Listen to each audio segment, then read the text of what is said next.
안녕하십니까. 김능국 주무석의 정치를 알려주마.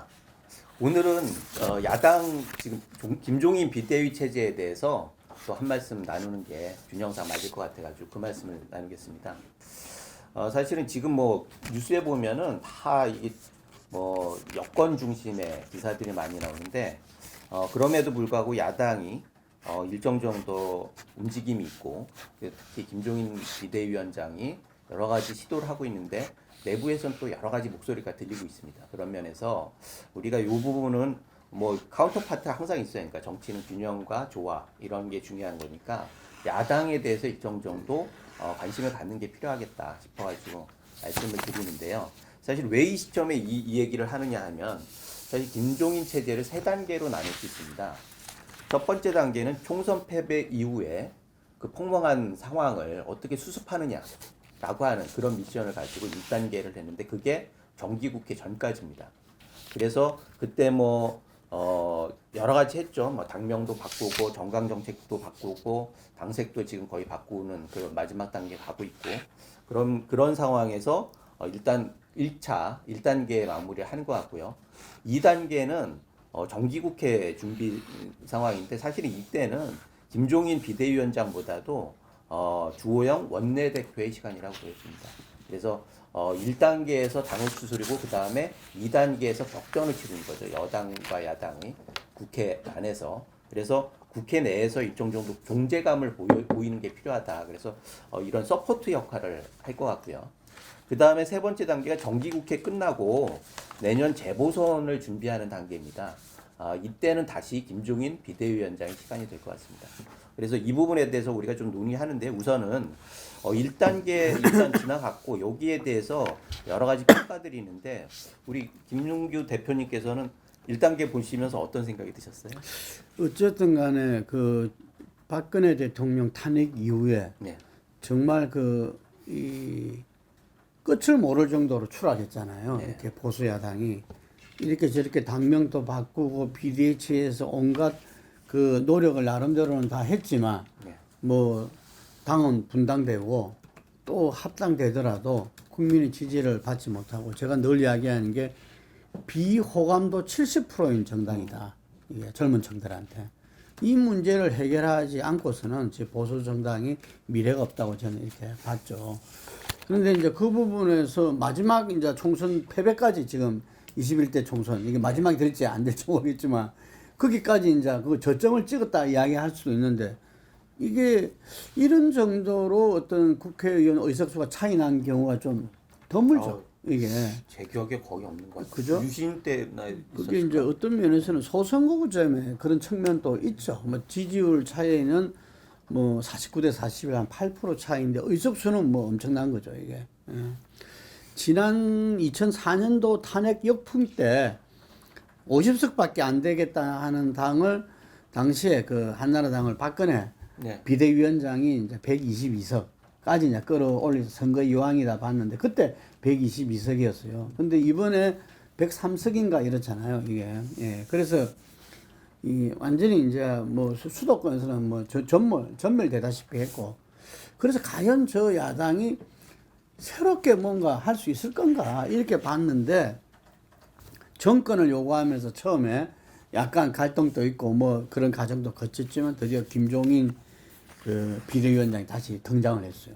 그럼 그 결과 지금 지난 3일이 이제 100일째였는데 그래서 그 기자회견도 하고 그랬잖아요. 9월 3일 날. 그랬는데 그동안에 아까 말씀하신 1단계 정기국회 전에 1단계에서 놀랍게도 어쨌든 이게 이 문재인 정부의 여러 가지 정책적인 어떤 부동산 문제라든지 이런 이 여러 가지 뭐 실수를 할까 뭐 이렇게 이 오류를 할까 뭐 이런 부분 속에서 민심 이탈이 이루어진 측면도 분명히 그게 주된 요인이겠죠. 예는 그런데 어쨌든 간에 이게 뭐 거의 20% 어떤 경우는 30%까지 차이 나던 지지율이 지금 거의 오차 범위로 ARS 조사에서는 오차 범위로 어떤 때는 한번 역전한 적도 있었죠. 이게.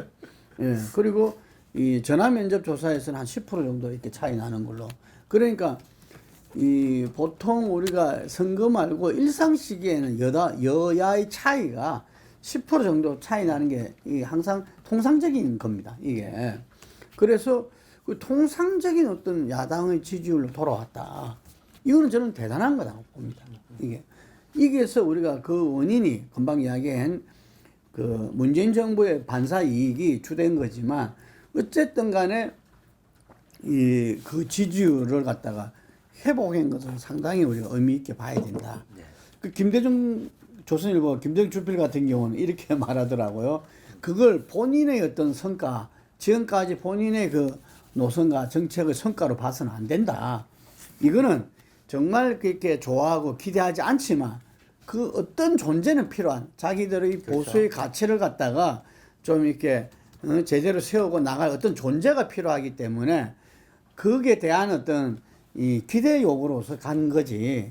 그 말도 상당히 또 일리는 있는 것 같아요. 저는 김종인 위원장이 그걸 누구보다도 잘 안다고 봅니다. 이게. 그래서 지금 본인의 여러 가지 그 당을 확 바꾸는 거잖아요. 지금 당색이 정해졌습니까? 대략 결정이 됐다고 하고 노르웨이 국가 칼라하고 뭐 비슷하다 해가지고 그게 이제 진보 보수 중도를 상징하는 세 가지 상에서 누구나 함께하는 포용적인 정당이다 이렇게 이제 그걸 했는데 그 부분에 있어 가지고도 정말 이 사람이 사회적 약자를 위한다 경제 민주화를 제대로 이룰 수 있는 당으로 만들 수 있을 것인지 저는 이게 이제 앞으로 남은 과제라고 보는데 이 정기국회에서 어떤 면에서는 지금 이제 그 경제민주화 법이라고 말할 수 있는 이 공정경제 3법에 대해서 과연 국민의힘에서 그 동의할 것이냐. 이 공정경제 3법은 사실은 김종인 위원장이 했던 거, 주장했던 것보다는 좀 낮은 단계입니다. 그게. 그래서 저는 그게 가장 시금석이 될 것이다. 왜냐하면 지금까지 김종인 위원장의 여러 가지 메시지와 정책은 원맨쇼였다. 왜냐하면 그게 전부 다 의총에서 동의하고 토론을 통해서 정립되고 하는 그런 과정이 아니었거든요. 본인이 날 따라라 해가지고 깃발을 들고 지금 가는 거거든요. 그래서 이런 부분에서 정기국회는 다르잖아요. 의원들이 이게. 그래서 수적으로는 어떤 열세지만 어쨌든 간에 그 보수 야당이 과연 이 문제를 어떻게 금방 말한 공정경제 3법 이 부분들을 어떻게 할지가 저는 김종인 체제가 이 새로운 보수야당 국민의힘에 튼튼하게 어떤 뿌리 박느냐 아니냐 시금석이라고 봅니다. 제가 보기에는 이 김종인 위원장은 뭐 대언론 할 때는 굉장히 튀죠. 굉장히 그 메시지를 예리하게 잘 이렇게 내시고 그러는데 그럼에도 불구하고 당 운영이나 여러 가지에서 과감한 위임을 하는 것도 사실인 것 같아요. 그래가지고 지난번에 우리가 당명 바꿀 때 정강정책 했을 때 바꿀 때 그때 4선 연임 제한 문제가 이슈가 됐었죠. 그거를 강력하게 김종인 위원장이 주장을 했음에도 불구하고 당 공식 기구에서 이건 우려가 많다라고 하는 얘기를 했고 그것을 또 수용을 해가지고 그거는 일단 유보하는 걸로 그렇게 결론을 내릴 정도로 굉장히 강한 자기 주장도 있을 뿐만 아니라 포용하는 그런 것들도 굉장히 잘 보여준다 그런 생각이 들고요. 가장 큰 문제는 지금 성과라고 하면은 제가 보기에는 사실 김종인 위원장이 해야 할 게 광주 문제를 해결하는 거. 두 번째는 탄핵 문제를 해결하는 겁니다. 그런데 광주 문제는 사실 본인이 호남 출신이기 때문에 지난번에 가가지고 울먹이기도 하고 해서 상당 부분 그래도 뭐 이렇게 해가지고 일단 좀 안착이 되는 분위기인 것 같아요. 물론 이후에 해야 할 일들이 많이 있죠. 그리고 탄핵 문제 같은 경우에는 해결이 안 돼요. 그럼에도 불구하고 지금 복당파와 잔류파가 특별하게 목소리를 내질 않지 않습니까? 그거는 일단 성과라고 봅니다. 만약에 김종인 비대위가 없고 특정한 세력이 당권을 잡았다라고 하면 이거는 끝없는 투쟁이 되는데 그런 부분들에 대해서 비대위원장으로서 역할을 잘하고 있다라고 하는 생각이 들고요. 그럼에도 불구하고 지금 사실은 약간 당색 얘기가 나와셨는데 당색 문제 같은 경우에도 일부에서는 이게 뭐 그 빨로파잖아요.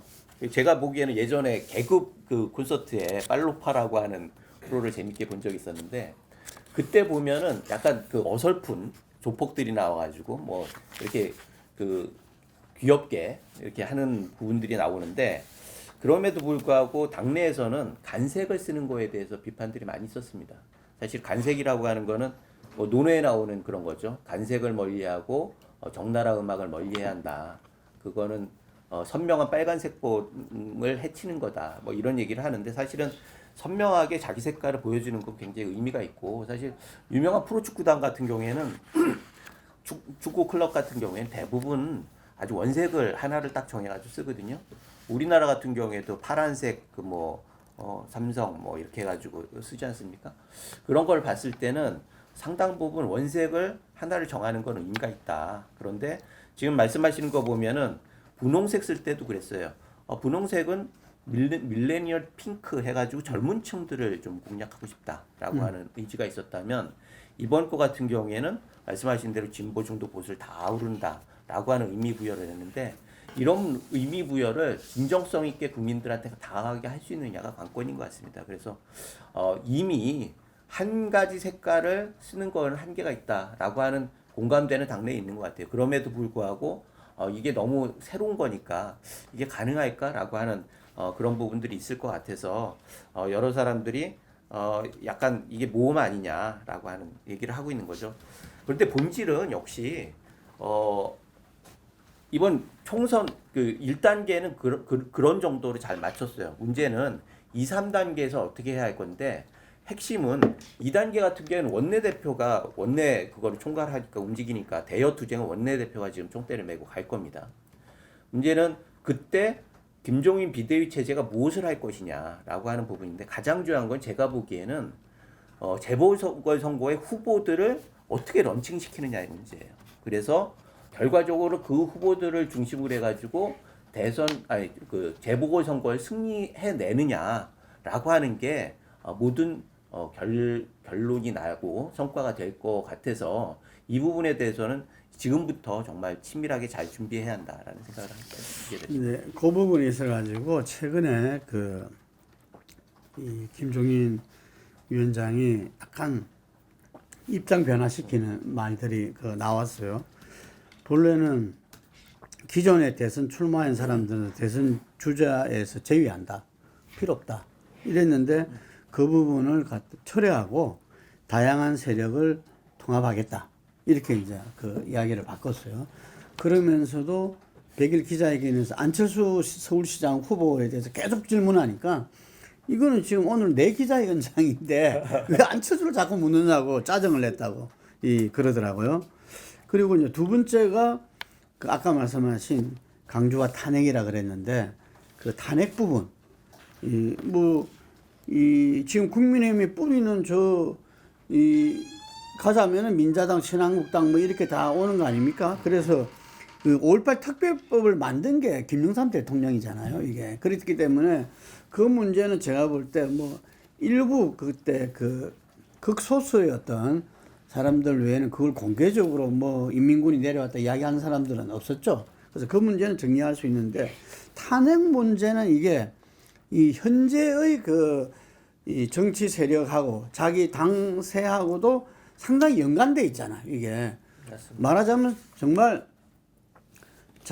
그래서 조금 언론으로도 두드리 맞았잖아요. 개천절 집회에 넣지 마라 하니까 그분들한테 넣지 말 것을 종용하면서 우리 1919년 3.1 운동 시절에 그때가 스페인 독감이 아마 유행했답니다, 이게. 그래서 당시 인구에서는 상당한 수준 13만이 죽었대요. 그 가운데서도 우리 3.1 만세 운동을 갖다가 전국적으로 이렇게 지속적으로 벌린 부분을 이 사람들하고 비유했다 이거지, 이게. 그래서 그런 부분에서 이 뭐냐, 이게. 그러니까 제가 볼 때는 이 탄핵 부분에 대해서 자기가 이명박 대통령의 구속이나 박근혜 등 부분에 대해서 일정 시점에 사과하겠다고 말을 했거든요. 이거는 위원장 되기 전부터 이렇게 그 이야기를 된 후도 그 말을 했는데 지금 그 부분들이 상당히 좀 약간 이 스탠스가 지금 바뀌고 있다. 예를 들면은 이 세력도 생각을 달리하는 세력들도 흡수를 해야 된다. 흡수할 수 있는 여건을 만들어줘야 된다. 이렇게 좀 이렇게 바뀐 거죠, 이게. 그래서 그 측면에서는 아까 말한 대로 본인이 저는 마지막 평가는 서울시장 선거에 있다고 봅니다. 서울시장 아까 말한 정기국회에서 뭐 메인은 조영 원내대표가 할 수밖에 없죠, 국회에서. 이게 자기가 거기에서 여러 가지 경제 민주화라든지 사회적 약자를 위한 어떤 자기 노선을 갖다가 법안이라든지 이런 부분에 반영해야 되겠지만, 근데 어쨌든 온전히 자기 역할은 바로 재보선인 거죠. 이게 그렇죠. 부산하고 서울시장인데, 암만 해도 그 규모라든지 그 경합성으로 봤을 때는 서울시장 선거가 중요하기 때문에 아마 지금 매일같이 서울시장 후보에 대해서는 이 사람 저 사람을 갖다가 그걸 하고 있을 겁니다. 뭐 일부에서 저때 5분 발언으로 유명해진 윤희석 의원, 연희석 의원도 뭐 이대로 계속 나가면은 그러니까 자기는 정치 역량이 없기 때문에 경륜이 없기 때문에 어렵다 했는데 정치 경륜은 뭐 그렇게 쌓아지는 게 아니다. 이게 그러면서 오히려 더 이렇게 격려하고 그랬다는데 저는 지금 요런 노선이 약간 바뀐 게 서울시장 선거라는 것은 어쨌든 간에 자기 편 플러스 알파가 있어야 되는 거잖아. 이게 흔히 말해서 중도표 이게 함께 할 수 있는 모든 세력을 통합해야 되는 게 선거이기 때문에 지금 김종인 위원장은 그게 가장 내리에 있고 그래서 많은 추정들이 있죠. 본인이 킹메이커가 아니라 서울시장을 만들어내고 나면은 그 여세로서 대통령까지 갈 수도 있다. 본인이 직접 킹으로 나설 수도 있다. 지난번에 대통령으로 나섰잖아요. 선거에서. 결과는 미미했지만. 예. 근데 그때 대통령 선거 나왔을 때도 사람들이 전부 다 의아해 했어요. 이게. 자기는 뭐 나라를 위해서 마지막 봉사의 명분으로 나왔지만. 그러니까 그거 쉽지 않거든요. 제가 선거를 잘 아는데 이게. 그렇기 때문에 자기의 마음 한구석에는 국정을 갖다가 전체적으로 본인이 책임지고 운영하고 싶다는 그 요망이 이렇게 소명의식처럼 이렇게 있는 것 같아요. 이게.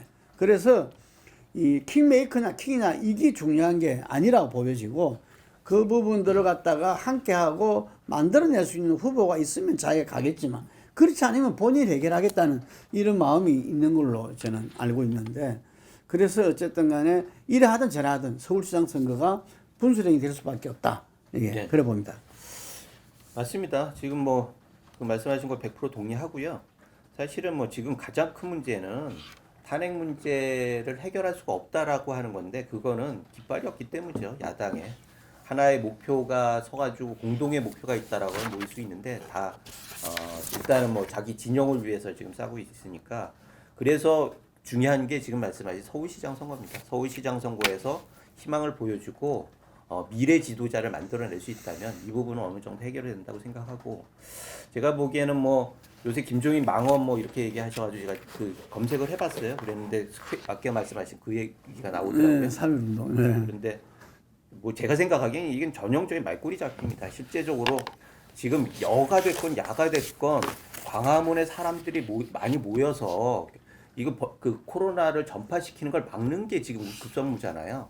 그러면 김종인 위원장 입장에서는 얼레 가지고 가는 게 맞겠습니까? 아니면 욕해 가지고 쫓는 게 맞겠습니까? 그런 면에서는 김종인 위원장 할 수 있는 최선을 다했다 그런 생각이 들어서 그렇게까지 뭐 할 거는 아니다라고 보여지는 거고 제가 보기에는 어찌됐든 지금 1단계는 어느 정도 안착이 된 것 같아요. 일단 그 바톤을 이어받은 주호영 대표가 원내에서 정말 아주 그 존재감을 확실하게 보이고 그 다음에 그 여세를 몰아가지고 분위기를 해서 재보선 서울시장 선거 승리까지 이어가는 게 전체적인 그림인데 가장 중요한 건 실탄이죠. 그래서 말씀하신 대로 지금 우리가 후보가 마땅치 않기 때문에 그럼에도 불구하고 여론 지지도는 그렇게 낮지 않지 않습니까? 그래서 제대로 된 총탄을 딱 안착만 시키면은 확실하게 분위기가 좀 있기 때문에 그거에 집중을 해야 한다 그런 생각이 들고 그런 면에서 지금의 김종인 위원장의 행보는 제가 보기엔 상당히 의미가 있다 이런 생각이 듭니다. 그래서 어찌됐든 지금 우리나라가 뭐 진영의 그런 문제를 떠나가지고 균형이 잡히려고 하면 야당도 잘해야 합니다. 죄송합니다. 그래서 제가 보기엔 여당을 견제하고 옳은 길로 하는 건 국민의 뜻을 빌어서 그렇게 할 수 있는 건 야당밖에 없지 않습니까? 야당에서 제대로 리더십이 쓰고 그 다음에 확실하게 성과물을 내는 게 국가를 위해서 애국하는 거라고 생각을 해서 응원을 하는 마음으로 이렇게 준비를 했고요. 그러나 또 저는 그렇게 생각하는데 우리 김능구 대표님이 마지막으로 당부 말씀 좀 해주시죠. 예, 저는 이게 우리 시작 전에도 제가 이야기를 했지만 저는 김종인 위원장이 뭐 저는 한 번 인터뷰 이렇게 한 것으로 관계밖에 없는데 이전에 그 박근혜 대통령 2012년 대선 때도 어쨌든 간에 경제 민주화를 갖다가 기치로서 대선 공약에 반영시켰고 물론 그것이 출범 이후에 이 박근혜 대통령이 쌍부시에서 자기가 한번 언론에서 국민들한테 죄송하다 사과 이야기까지 했어요. 김종인 위원장이. 예, 그리고 문재인 대통령이 그 위험한 아주 당내에서 참 고립화되고 하는 그 시기에 비대위원장을 맡으면서 어떤 개파를 갖다가 넘어선 의회적인 어떤 그 공천을 통해서 그때 승리했기 때문에 민주당이 승리했기 때문에 문재인 대통령이 있을 수 있었고 또 어떤 면에서는 촛불도 있을 수 있었다. 이런 이야기도 합니다. 이게. 그래서 그러면 한국 현대사에서 큰 역할을 해왔다. 이게. 그래서 제가 생각할 때는 지금 현재 여야가 보수 진보가 같이 날지 않으면 안 되거든요. 그래서 한쪽에 계밀된 보수는 진보에 전혀 도움이 안 되고 나라와 국민에도 전혀 도움이 안 되는 겁니다. 그래서 정말 보수가 공동체의 어떤 가치를 갖다가 새롭게 이렇게 내놓으면서 정말 국민들이 볼 때 저 사회적 약자를 위한 기득권 정당이 아니라 재벌 정당이 아니라 정말 사회적 약자를 위한 당으로 가는가. 그래서 아까 제가 이야기했지만 저 공정경제 3법에 대해서 이번에 어떻게 그 국민의힘에서 하는지 온 국민이 주시해야 됩니다. 그거를 만약에 그걸 갖다가 통과시킨다면 저는 김종인 위원장이 원맨쇼가 아니라 전 구성원들한테 이 자기의 그런 노선이라든지 정책을 동의를 구하는 과정 없으면 어렵거든요. 그거는. 전 그래 됐을 때 서울시장 선거도 팽팽할 수밖에 없고 그리고 이 문재인 정부의 나라다운 나라 만드는데도 정말 더 큰 힘이 될 수 있다. 이렇게 생각합니다. 그래서 굉장히 고령인데 건투를 빌어마지 않습니다. 마지막으로 우리 화이팅 한번 해주실까요? 예. 제가 좀 사심으로 네. 김종인 비대위 체제 화이팅! 감사합니다. 오늘 이만 하겠습니다.